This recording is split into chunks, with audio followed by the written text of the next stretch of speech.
Yes, guys, welcome back to the channel. Welcome back to a brand new video. Arsenal beaten Luton Town 2-0. The job is done. We are back on top of the Premier League table until Liverpool play tomorrow at the Anfield when they take on Sheffield United. But of course, I've got to say, Emile Smith-Rowe in this game, absolutely fantastic. Mikel Arteta as well did a couple of rotations, and Martin Odegaard, for me, he was my man of the match. In the comment box below, let me know who was your man of the match. I think we saw some good performances, honestly, all around, but I think Odegaard was superb for me. Thomas Partey was superb for me as well, especially the fact that we have seen him play in a single pivot, something that we have not seen for quite a while. We have seen Declan Rice play alongside Jorginho most of the time in a double pivot, but of course, the arrival of Thomas Partey means that Arsenal can go back to dictating games and playing with more creativity with one single defensive midfielder, because Thomas Partey definitely has got that ability to defend single-handedly, but also to progress the ball from deeper areas into advanced areas of the pitch like he was actually doing today. So my man of the match, I'm going to go with Martin Odegaard. I was watching Sky and TNT Sport. They have voted Emile Smith-Rowe for man of the match, and we will talk about his performance, because again, I think it was genius for Mikel Arteta to give him the minutes, and it was also a very good performance from Emile Smith-Rowe. So where do we start? Let's start off with that absolute domination at half-time, and that's the first point I've written right here on my sketchboard, that Arsenal, buried the game at half-time. And I think this is what you need to do in such games. You need to start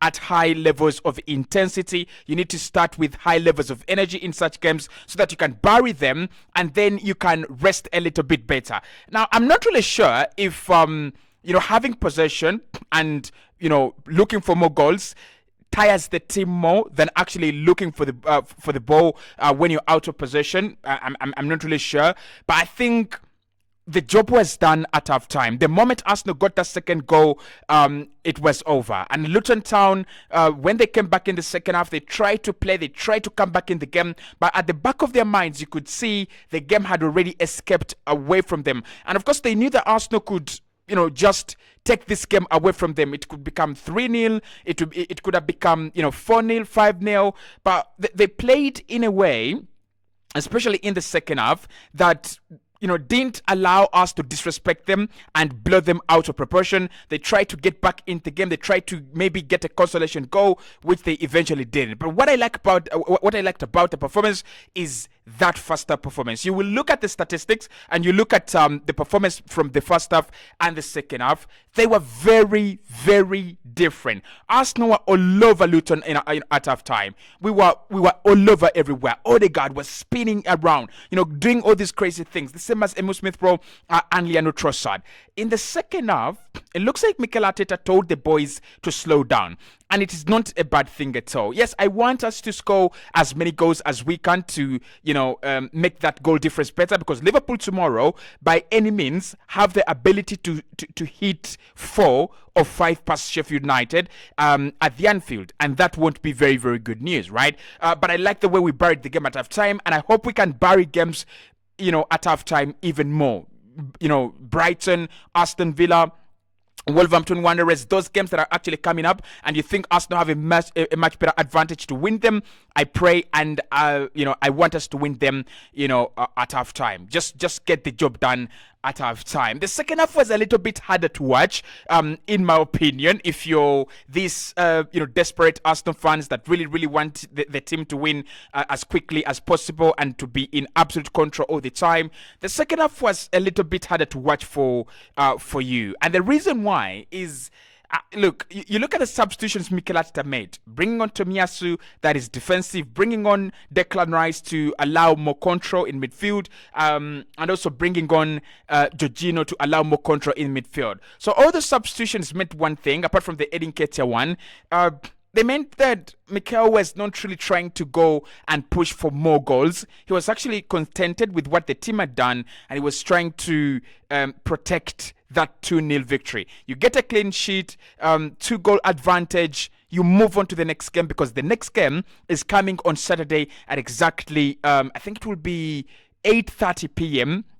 will be the last team to play on Saturday against Brighton. So the games are coming in thick and fast. What Arsenal can do right now is lead 2-0, rest, use the 2 days we have before Saturday to maybe prepare, train a little bit, and get things done. Now, I looked at a few performances, and I think Mikel Arteta will be very, very happy with the squad players that is given in this game, especially Emil Smith-Rowe. But I thought Alexander Zinchenko was very, very good. I thought Partey was very good. And Reiss Nelson, although he was really involved in the goal, I just didn't like his performance. And the fact that he was dragging the ball backwards all the time. Now, of course, he's not Saka, he's not Gabriel Martinelli, he's not forward thinking, he's not sharp, he's not lethal, and he's not direct as Martinelli and Saka. But when you're given chance to play in those wide areas, when you're given chance to replace Saka or replace Gabriel Martinelli, you look at what Trossard did today.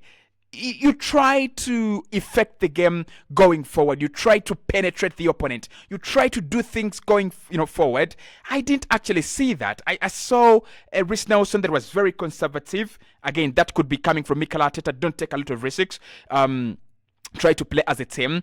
But we know he's got the technical ability to take on players. He's got the technical ability to do these benders and wonders. And I just didn't see that today. But the rest of the other rotated players, I thought the performances were good. Alexander Zinchenko in the first half, brilliant, absolutely brilliant. But even in the second half, I think Mikel Arteta took him off just to make sure that Arsenal don't get exposed defensively. Thomas Partey, his link-up play between defense and attack was excellent. The way he was intercepting the ball. I don't think Ross Barkley had a very lively game, especially in the first half, like he did have in the first leg of this fixture. And like I said, Emil Smith-Rowe, kudos to my boy, because he has proven to the manager that he is good, right? And maybe now consistency will be a key factor. But he has told the manager and he has showed the manager that I can come onto this pitch, I can press. And when I press, I can press high up the pitch and we get a goal. The Martin Odegaard goal, fantastic. But the work comes from Emil Smith-Rowe's work ethic. The second goal, we know he does that, right? We know he does that. We know he makes those runs to the byline. And he's one of those confident players who've got that talent and ability and, calmness to go to the byline and create a chance. Wait until for the opportune moment to create a chance. And he did that. And of course, we did get, an own goal, which should have been a Reiss Nelson goal, in my opinion, if he had made a good connection. So, the rotation was good. I was a little bit nervous when we started the game. I saw Mikel Arteta really rotating, not really unnecessarily, because I had said that we need to rotate. But I thought maybe Martinelli would start, right?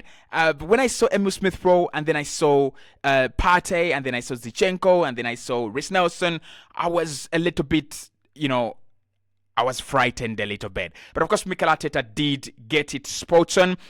He rested Saka, he rested Martinelli, he rested Kivio, he rested Gabriel Jesus and Declan Rice. And that's going to be very key for us in the running. Mikel Arteta has got to be braver, and he's got to start trusting some of these players, right? They look trusty. That's the truth. They look trusty. The players that came off the bench look trusty. You could see a lack of coordination. You could see a lack of communication, between Ben White and Reiss Nelson, Odegaard and Reiss Nelson, at times Leandro Trossard and Reiss Nelson, at times Reiss Nelson trying to play the free role. Odegaard today literally played very, very deep, but then he was also impacting the advanced areas very much. So there was a lot of collision there. And I think that comes from the fact that these players have not played together in a long time. When did Reiss Nelson really get some meaningful minutes? When did Alexander Zinchenko really get his meaningful minutes? And so is Emil Smith-Rowe and all these other players. So I like the fact that Mikel rotated and we got the job done, but we need to see more of these players getting the minutes so that we can actually say, hey, we've actually done well. So apart from that, I think it's now up to Liverpool.